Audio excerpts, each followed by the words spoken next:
Everything about Rafa is centered around his exosuit, defines everything he is. Everything Tedior is, they're the Walmart of guns, you just use them once and throw them away. So that's kind of the idea of his exosuit is Tedior is just using this soldier, and when they're done with him, they're going to throw him away. But usually, when we look at a character, we try to focus on one little piece of them, and like, could this be an action skill? We start developing the character from there. For Rafa's arc knives, what makes that particularly badass is that focus on melee combat.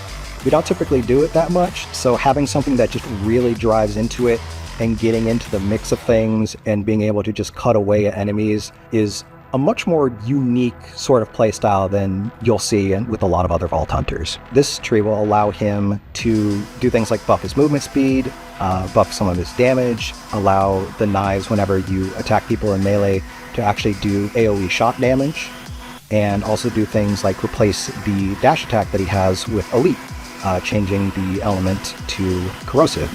Let's drop some acid!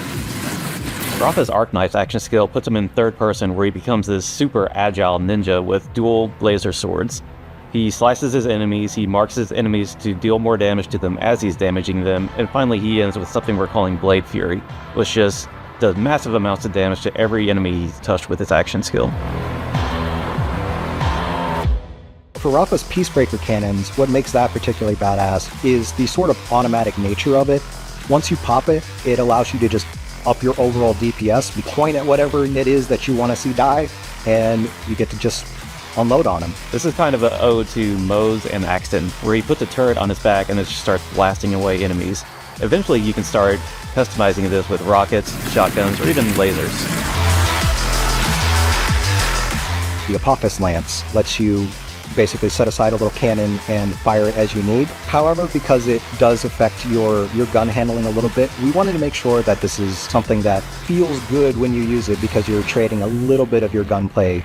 All the augments focus in on it, allowing you to do things like get more charges for it, so you can fire it more often. Action skill cooldown, crit enemies more often, and also just a general overall buff to it. One thing I'm known for around the office is I love putting explosions on everything. I try to put explosions wherever I can. If I don't know what to do, add an explosion. So with Rafa, I kind of insisted I wanted him to be all about grenades. So he has a few builds where he just gets to spam grenades constantly for shooting his gun, using his action skill, whatever. He can even double his grenades. I think fans should be excited about Borderlands 4 is because we've expanded on everything we've done previously. With Borderlands 4, with how deep our skill trees are, my character is always just going to be different than your character. I think fans are going to be excited for Borderlands 4 because of the build diversity.